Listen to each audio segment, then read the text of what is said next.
Paloma blanca de la paz, 12 salmos proféticos que revelan tu futuro. El Salmo 13.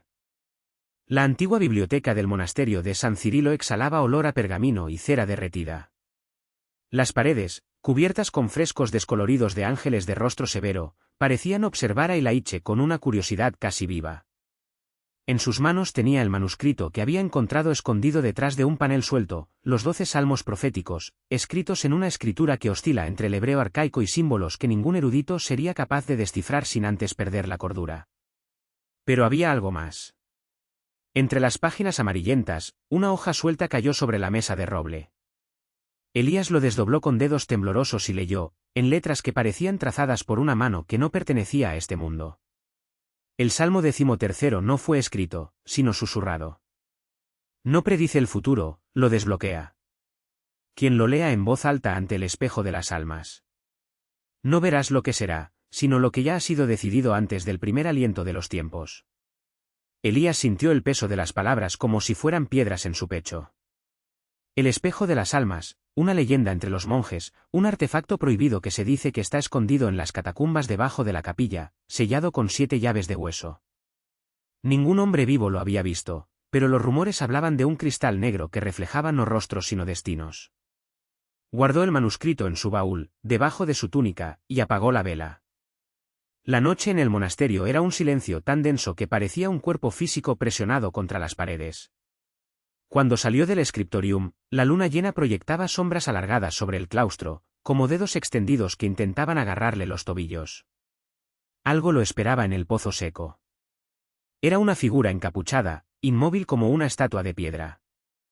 No había respirado, no se había movido, pero Elaine sabía, con una certeza que sobrepasaba la razón, que esa cosa había estado esperándolo durante siglos. «Lo encontraste», dijo la voz, que no era una sola voz sino el sonido de muchas voces superpuestas, como un coro de niños cantando un salmo al revés. Elías no respondió. Su corazón latía tan fuerte que temía que el sonido atrajera a más de ellos. El 13 no es para los vivos, continuó la figura, y la capucha se inclinó ligeramente, como si algo debajo intentara ver mejor. Es la última página del libro que Dios rasgó antes de cerrar los cielos. Un viento helado atravesaba el claustro, a pesar de que no había ninguna ventana abierta. Elaine dio un paso atrás y sus talones golpearon algo duro.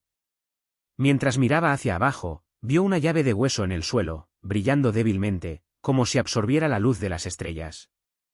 El primero, susurró la sombra. Los otros 6 son donde la carne se convierte en memoria. Elías tomó la llave. Su toque ardía como el hielo. Cuando volvió a mirar, la figura había desaparecido. Pero donde ella había estado, había una marca en el suelo, una huella húmeda, como si algo hubiera salido hacía mucho tiempo del pozo seco y, por primera vez, pisara la tierra de los hombres. Entonces supo que no tenía elección. Las catacumbas lo llamaron. Y el espejo de las almas esperó. El aire en las catacumbas era denso, lleno del olor a tierra mojada y a algo más antiguo, un olor a huesos que nunca habían dejado de sangrar. Elías descendió los gastados escalones con la llave de hueso en la palma de la mano. Cada paso resonó como un martillo golpeando ataúdes olvidados. Las paredes estaban cubiertas de inscripciones que no eran palabras, sino cicatrices de un lenguaje que los hombres habían olvidado incluso antes de nacer. Algunas líneas parecían moverse cuando parpadeaba, serpentinas de tinta vívida que se enroscaban alrededor de símbolos prohibidos. En el centro de uno de los arcos se repetía una frase grabada en letras que supuraban un líquido negro. Aquí la carne es el sello y la memoria la cerradura. Siguió el pasillo hasta que la luz de las antorchas, robada de los altares de la capilla de arriba, comenzó a parpadear, como si el aire mismo se resistiera a iluminar lo que estaba por venir. Entonces vio la primera puerta. No era ni madera ni metal, sino algo que parecía piel estirada sobre un esqueleto de costillas entrelazadas. En el centro, una cerradura con forma de boca entreabierta, con dientes de cristal que crujían al pasar el viento subterráneo. Elaine le tendió la llave. Ella tembló en su mano, como reacia. Cuando la presionó contra la cerradura, la puerta respiró, una exhalación húmeda, llena de olor a leche agria y ceniza. La llave se hundió sola y los dientes de cristal se cerraron con un clic. Del otro lado, no había lugar, sino un pozo sin fondo. Y en el fondo del pozo, un ojo. Ni un ojo humano. Era demasiado grande, con un iris dividido en 7 segmentos, cada uno de los cuales pulsaba de un color diferente, rojo por una herida reciente, azul por las venas debajo de la piel, verde por el moho de las tumbas. La pupila era una espiral que giraba lentamente, como si estuviera desenredando algo. Trajiste el primero, dijo el ojo, sin labios, sin voz, y sin embargo Elías sintió las palabras vibrar entre sus dientes. Pero los otros 6 son donde la carne recuerda lo que no debe. Una cadena surgió del pozo y se enroscó alrededor de su tobillo antes de que pudiera retroceder. No era metal, sino algo orgánico, cálido, que palpitaba como un tendón. Cuando tiró de él, Elías vio que el otro extremo estaba sujeto a algo que surgía de la oscuridad, una mano. Ni una mano humana. Los dedos eran demasiado largos, articulados como patas de araña, y la piel, si era piel, brillaba con un sudor aceitoso que refractaba la luz tenue como un arco iris de podredumbre. La mano se cerró alrededor de su muñeca y Elías sintió que sus huesos crujían bajo la presión. La segunda llave está en el vientre de los que comieron sus propios nombres, susurró el ojo. Mira donde cavaron los locos hasta encontrar el silencio. La cadena se soltó. Elías cayó de espaldas, arañando el suelo con las uñas hasta chocar contra la pared. Cuando volvió a mirar, el pozo estaba vacío. Lo único que quedó, flotando donde había estado el ojo, fue un fragmento de hueso, pequeño, curvado, como la costilla de un pájaro.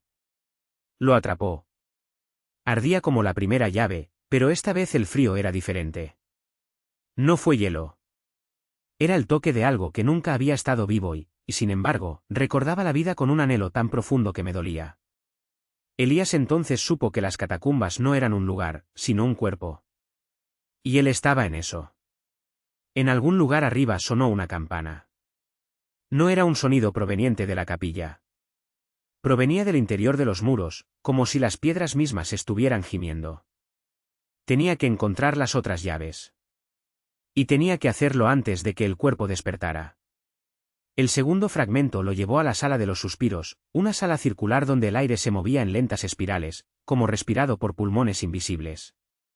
Las paredes estaban cubiertas de nombres grabados en letras tan finas que parecían cicatrices. Algunas brillaban débilmente, como si todavía estuvieran húmedas. Elías pasó los dedos por ellas y sintió, bajo las yemas, el palpitar de venas que no estaban allí. En el centro de la habitación, una mesa de piedra sostenía un espejo roto. No reflejaba nada, excepto, por un instante, cuando Elías se acercó, la forma de una figura encorvada, hacia atrás, con hombros tan estrechos que parecían a punto de partirse. La imagen parpadeó y desapareció, pero dejó tras de sí un olor a tierra mojada y algo más, algo dulce y podrido, como fruta olvidada en el fondo de un ataúd. No tuvo que buscar muy lejos. La segunda llave estaba debajo del espejo, una pequeña vértebra pulida con ranuras que encajaban perfectamente en la curva del primer hueso. Cuando lo tocó, escuchó un ruido sordo proveniente de las profundidades, como si algo se hubiera dado vuelta mientras dormía. Elías guardó los 2 fragmentos en su bolsillo. Pesaban más de lo que deberían. El siguiente camino no era una puerta, sino un hueco en la pared, tan estrecho que tuvo que apretar los hombros para pasar. Del otro lado, el aire era cálido y húmedo, impregnado de olor a cera derretida. Velas quemadas en un estante. Ira tallada en la roca, iluminando hileras de frascos de vidrio.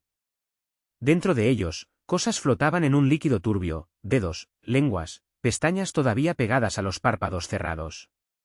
Uno de los frascos contenía un solo ojo, idéntico al que había visto en el pozo. Parpadeó cuando Elías pasó. Al fondo de la cámara, una figura agachada murmuraba algo para sí mismo. Ella no era humana, o no era simplemente humana. Su piel tenía la textura de un pergamino viejo, estirada sobre huesos que se parecían mucho a los fragmentos que llevaba Ilaiche. Cuando giró la cabeza, vio que tenía los labios cosidos con hilo negro y que las costuras se movían, como si algo debajo intentara hablar. Tú los trajiste, susurró la cosa, sin abrir la boca. Las costillas del no nacido. Elías no respondió. Sabía que no debería hacerlo. Pero la figura extendió una mano, larga, con articulaciones adicionales en los dedos, y caminó hacia un frasco vacío en la esquina. En el interior no había órganos ni huesos. Había sombras. Se contorsionaron, tratando de formar algo que nunca podría completarse. El tercero está aquí, dijo la cosa. Pero tendrás que atraparlo. Apartó la jarra. Donde había estado, el suelo se abrió en un agujero tan negro que dolía mirarlo. No era oscuridad. Era la ausencia de cualquier cosa que alguna vez hubiera sido luz. Elías sintió vibrar los fragmentos en su bolsillo, como reconociendo el lugar. Se arrodilló al borde del abismo y extendió la mano. Algo lo agarró por la muñeca. No fue una mano. Había muchas manos, todas pequeñas, todas frías, con uñas que arañaban como agujas de hueso. Lo empujaron hacia adelante y por un segundo vio, allí abajo, una inmensa figura dormida, envuelta en tiras de tela que se movían solas, como si respiraran. Entonces la tercera llave cayó en su palma. Era un hueso de cráneo, liso y blanco, con una hendidura en el medio como un ojo que nunca se abría.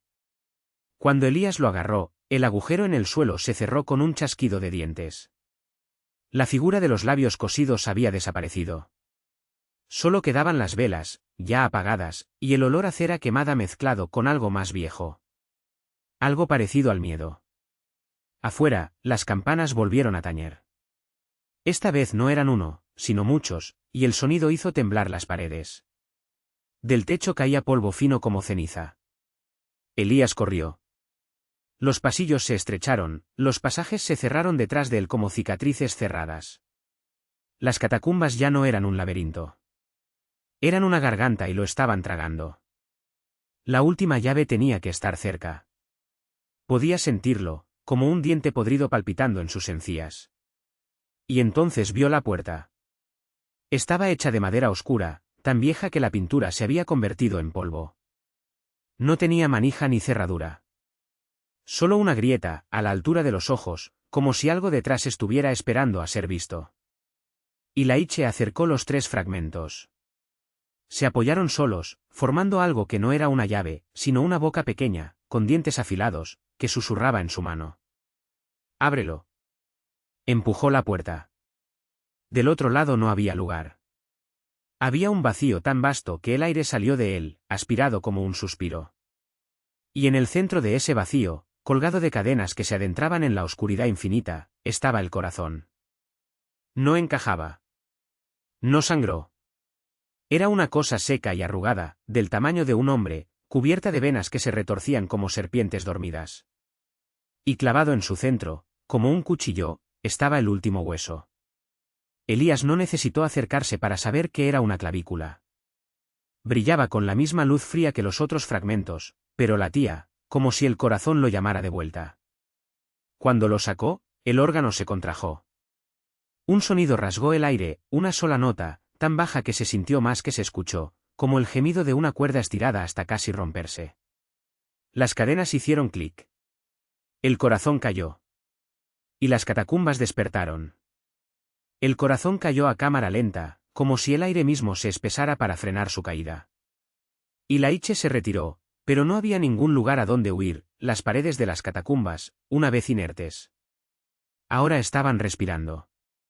Las piedras se movían con un crujido húmedo, como huesos reorganizándose bajo la piel de la tierra.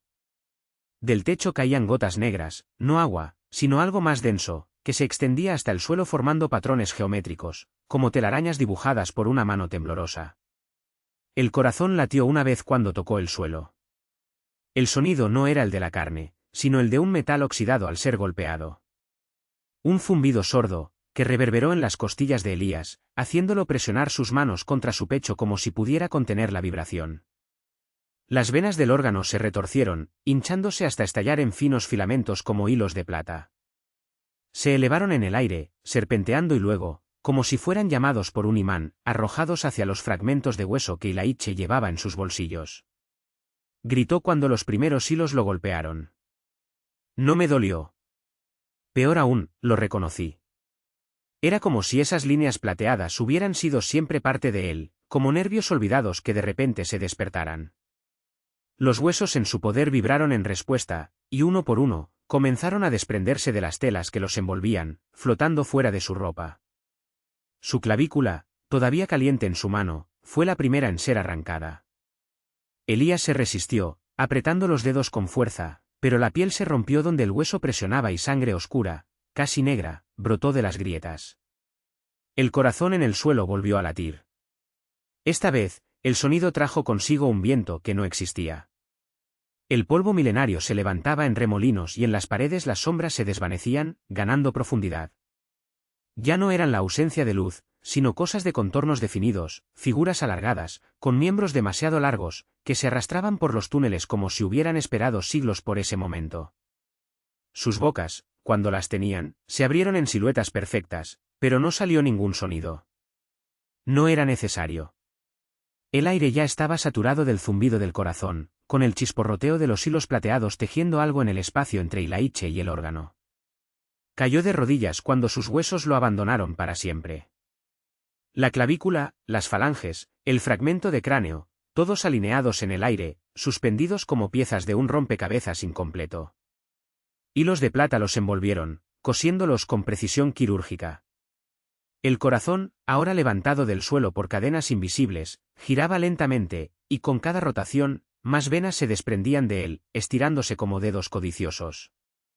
Se destacó una de las sombras en la pared. No caminó, se deslizó, como aceite sobre vidrio. Cuando estuvo lo suficientemente cerca, Ilaiche vio que no era uno, sino muchos cuerpos superpuestos, transparentes como capas de seda podrida.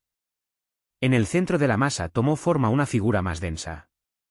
Una mano esquelética emergió de la oscuridad, sosteniendo algo que brillaba débilmente, una aguja de hueso, tan larga como su antebrazo, con un hilo de nervio todavía enrollado alrededor de la punta. La sombra se inclinó. Elías sintió su aliento, si era aliento, caliente y húmedo, como el vapor de un cadáver recién abierto. La aguja bajó y cuando le perforó la piel justo debajo de la clavícula, no sintió dolor. Se sintió seguro. El hilo nervioso se conectó con él con un chasquido agudo y luego, como si se hubiera activado un mecanismo antiguo, los huesos suspendidos en el aire encajaron en su lugar. Su cuerpo se arqueó. Algo dentro de él se desarrolló. Las sombras retrocedieron, no por miedo, sino por reverencia. El corazón en el aire latió por última vez, y esta vez, el sonido no fue un gemido, sino un nombre, Ilaiche, susurrado en 1000 voces superpuestas. Los hilos de plata se retrajeron, empujando los huesos hacia el interior del órgano, que ahora ya no estaba seco ni arrugado. Hinchada de venas vivas, palpitaba con un ritmo que no era humano. Y cuando Elías abrió los ojos, vio a través de la oscuridad. No con visión, sino con algo más profundo, más antiguo. Las catacumbas ya no eran un laberinto de piedra, sino un cuerpo dormido, y él era la aguja que lo cosería de nuevo a la vida. El primer aliento que salió de sus labios no fue aire, sino algo espeso, como miel derretida mezclada con ceniza. Elías sintió el peso del nombre que ahora lleva, no solo el suyo, sino el de todos los que vinieron antes, los que estaban entretejidos en la carne de ese corazón palpitante. Las paredes de las catacumbas respiraban con él, expandiéndose y contrayéndose a un ritmo lento e hipnótico. De las fisuras de la piedra sangraba un líquido negro que se evaporaba antes de tocar el suelo, dejando tras de sí solo el olor a tierra húmeda y algo más antiguo, como el aliento de un dios olvidado. Sus dedos, antes pálidos y temblorosos, ahora estaban cubiertos por una red de líneas oscuras, como si le hubieran bordado venas de tinta debajo de la piel. Cuando los cerró, sintió el latido de su corazón en las palmas de sus manos, no el suyo, sino aquel, el que colgaba en el vacío sobre él, ahora más pequeño, como si una parte de sí mismo hubiera sido transferida. Elías supo, sin que nadie se lo dijera, que se trataba de un préstamo. Que un día el órgano volvería a hincharse, succionando lo que le pertenecía.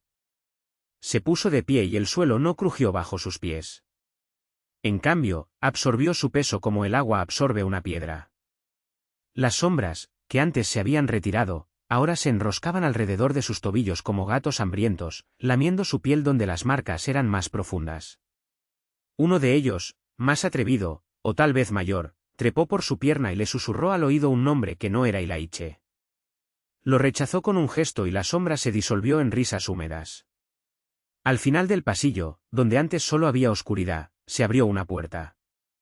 No era madera ni metal, sino algo que parecía piel estirada sobre huesos entrelazados. Del otro lado se oía el sonido del agua cayendo en gotas irregulares, como las lágrimas de algo que no lloraba de tristeza, sino de hambre. Elías no dudó. Cada paso que daba era también un paso de otras piernas, en otros tiempos, de otros cuerpos que habían cargado con ese mismo peso. Los recuerdos no eran suyos, pero los sentía como cicatrices, dolorosas, pero familiares. Cuando cruzó el umbral, el aire cambió. Ya no estaba húmedo ni pesado, sino seco, casi estéril, como el interior de un sarcófago recién abierto. La habitación era circular y en el centro, una mesa de piedra negra reflejaba una luz que no existía. Sobre ella, un espejo. No era vidrio, sino un material oscuro y aceitoso que distorsionaba todo lo que se le acercaba. Y Laiche vio su reflejo en él, pero no era él. O mejor dicho, no era solo él. Sus ojos eran dos pozos sin fondo, y cuando parpadeaba, algo regresaba desde las profundidades. Ya sabes lo que debes hacer, dijo una voz que no era una voz, sino el roce de unos huesos contra otros. Elías lo sabía. Él siempre lo había sabido. Las manos se movieron solas, desabrochando los botones de su camisa, dejando al descubierto su pecho donde, debajo de la piel, algo se movía. No era su corazón. Era el otro, el que había dejado en él una parte de sí mismo, como una semilla. Cuando presionó sus dedos contra la carne, sintió que el latido respondía, caliente y húmedo.